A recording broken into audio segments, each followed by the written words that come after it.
हमें जिस चीज़ के लिए हमें छुपाया जाता है या फिर हमें जो चीज़ करने के लिए मना किया जाता है, हमारा दिमाग उसी तरफ आकर्षित हो जाता है। अगर हमें ये बोला जाए कि गंदी चित्र देखना बुरी बात है या फिर गंदी मूवी देखना बुरी बात है, तो हमारा दिमाग उसी में ही लगा रहेगा। हमारा दिमाग सोचेगा कि ये गंदी चित्र क्या होता है, गंदी मूवी क्या होता है। अगर हमने बोल दिया कि ये चीज़ मत करो, तो हमारा दिमाग वही तरफ ही चला जाएगा। आपने ये अक्सर नोटिस किया होगा कि हम कई बच्चे को बोलते हैं कि ये मत करो, वो मत करो, तो बच्चा वही चीज़ें करने लग जाता है, क्योंकि वो एक आकर्षण का केंद्र बन जाता है। अगर हमें किसी को बोल दे कि वहाँ जाना मना है, तो उसके दिमाग में यही चलता रहेगा कि आखिर वहाँ क्या होगा, आखिर मुझे मना क्यों कर दिया, आखिर वहाँ कुछ क्या चीज़ हो सकता है। तो वो एक आकर्षण का केंद्र बन जाता है। अगर हम किसी चीज़ को मना कर देते हैं देखने से या फिर छूने से या फिर करने से, तो वो चीज़ आकर्षण का केंद्र बन जाता है। इसी तरह हमारे देश के साधु सन्यासी हमसे यही करते आ रहे हैं। वो लगातार बोलते आ रहे हैं कि सेक्स बहुत बुरी चीज़ है या फिर गंदी चित्र देखना बहुत बुरी चीज़ है। तो हम लगातार वही चीज़ करते आ रहे हैं जो हमारे साधु सन्यासियों ने मना किया है। हम वही गंदी चित्र देखते आ रहे हैं, हम वही गंदी मूवी देखते आ रहे हैं। अगर साधु सन्यासी हमसे ये कभी नहीं कहते कि गंदी चित्र देखना बुरी बात है, तो हम गंदी चित्र भी नहीं देखते, क्योंकि हमें जो चीज़ करने के लिए मना कर दिया जाता है, हमारा दिमाग उसी तरफ ही आकर्षित हो जाता है। हमारे साधु सन्यासी हमें निरंतर ही कामुकता की ओर ढकेलते जा रहे हैं। उन्हें ये बात भी पता है कि अगर हम इन्हें कामुकता की ओर नहीं ढकेलेंगे तो हमारा धंधा चौपट हो जाएगा। अगर वो हमसे ये सब चीज़ नहीं करते तो हम अभी तक ब्रह्मचर्य को उपलब्ध हो जाते, और ब्रह्मचर्य को उपलब्ध हो जाते तो उनका धंधा पूरा चौपट हो जाता। जैसे कि हम संभोग करते तो हम अपने आप में गिल्ट करते हैं, फिर हम चले जाते हैं साधु संन्यासियों के पास कि हमें शुद्ध करो।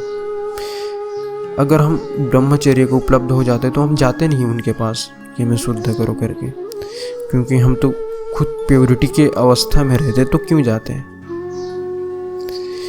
तो इसी कारण से साधु सन्यासी हमें और कामुकता की ओर ढकेलते जा रहा है, जिससे इन लोक में कामुकता और बढ़े और ये हमारे पास और आए, इनसे मुक्त होने के लिए या फिर शुद्ध होने के लिए या फिर इन गंदी पापियों से मुक्त पाने के लिए। आपको ये बात का यकीन करना पड़ेगा कि साधु सन्यासी को ये बात पता है कि हम इसे जो चीज़ करने के लिए मना करेंगे ये वही ही करेंगे। उनको ये बात पूरी तरह से पता है। वो हमसे बोलते हैं कि प्रवचन में बोलते रहते हैं कि हमें गंदी चित्र नहीं देखना चाहिए, गंदी मूवी नहीं देखना चाहिए, औरत नर्क का द्वार है। वो हमसे यही ही बोलते रहते हैं अपने प्रवचनों में, अपने कथा में। लेकिन क्यों बोलते हैं उन लोगों को इनका भी कारण पता है। वो इसलिए बोलते हैं क्योंकि हम ये सब चीज़ बोलेंगे तो ये और इसी में ही गिर जाएगा, ये और इसी कामुकता में ही और गिरेगा। फिर ये जो गिरने वाले हैं वो हमारे पास फिर आएगा हमसे कथा सुनने के लिए, ऐसे प्रवचन सुनने के लिए, जिससे हम इससे मुक्त हो सके। वो ये जानबूझकर करते हैं, वो हमें जानबूझकर इस गंदे कामुकता भरी राह में हमें गिरा देते हैं। तो आपको ये चीज़ कहना चाहूँगा कि अगर आपको वाकई ब्रह्मचर्य को उपलब्ध होना है तो आप इन साधु संन्यासों से दूर रहें। और एक मेन चीज़ बता दूँ, आप कभी भी सेक्स और गंदी चित्र और गंदी फ़ोटो को कभी गलत न समझें। वो आपके सामने है तो देखें, उसे देखें, उसमें अपना मन न लगाएं, बस देखें। मन लगाना नहीं, बस आपको देखना है, न कि आपको छुपना है, आपको देखना है। आप अगर आपको दिखला रहा है तो आपको अपनी आंखें नहीं छुपाना है, आपको देखना है। क्योंकि अगर आप अपनी आंखें छुपा देंगे तो आपका दिमाग ये इसी के बारे में ही सोचा रहेगा कि उस फोटो में क्या है, आखिर उस वीडियो में क्या है जो उसे इतने लोग देख रहे हैं, इतने इंटरेस्ट के साथ देख रहे हैं। तो आपको एक चीज़ कहना चाहूँगा कि आपको ऐसी चित्र दिखे तो आप देखें, ना कि उससे दूर भागे।